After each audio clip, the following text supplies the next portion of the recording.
দেখিছেনে ইমান ধুনীয়াকৈ ৱেলকাম কৰিছে। এনেকুৱা জেষ্টাৰ পালে ভাল লাগে নহয় জানো? এনিৱেইজ, ৰ'ব আমি আজি ক'ত আহিছোঁ গম পাইছেনে?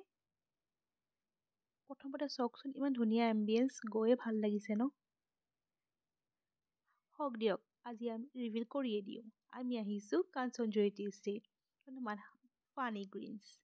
চাওকচোন ইমান ধুনীয়া বাগানৰ মাজে মাজে একচুৱেলি বহুত ভিতৰলৈ সোমাই আছে। বাগানৰ ভিতৰত মানে একচুৱেলি এখন বাগানেই হয়।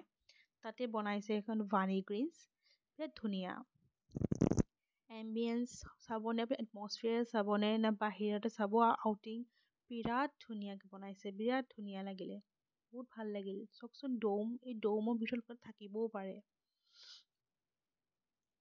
আৰু টেণ্টো আছে, হোটেলো আছে, আৰু লাগে য'তে মন যায় তাতে থাকিব পাৰে। তাতে ৰেটবোৰ বেলেগ বেলেগ আছে আৰু চাওকচোন কিমান ধুনীয়াকৈ বনাইছে। ওপৰত তলত আছে ৰেষ্টুৰেণ্ট, ওপৰত আছে হোটেল বা ৰুম।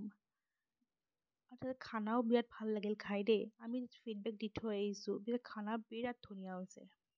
চাওকচোন বাগানৰ মাজে মাজে এনেকুৱা লাগে যেন আহিবই মন নাযায়, যেন তাতে থাকি দিওঁ, গৈয়ে থাকোঁ, বিৰাট ভাল লাগে।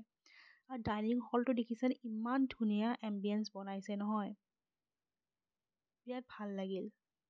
তাতে ডাইনিং হল আছে extra, then living room, sofa room. চাওকচোন চোফা ৰুম, লিভিং ৰুম ইমান ধুনীয়া, বেডৰুম বিৰাট ধুনীয়া বনাইছে নহয় জানো? বিৰাট ভাল লাগিল কিন্তু দেই গৈ কিনে, এজ এ পেচা ৱচুল বিৰাট ধুনীয়া সজাইছে, ভাল লাগিল। আপোনালোকেও আহিব ইয়াতে টাইম স্পেণ্ড কৰিবলৈ, বহুত ভাল। আজিলৈ আহিছোঁ, বাই।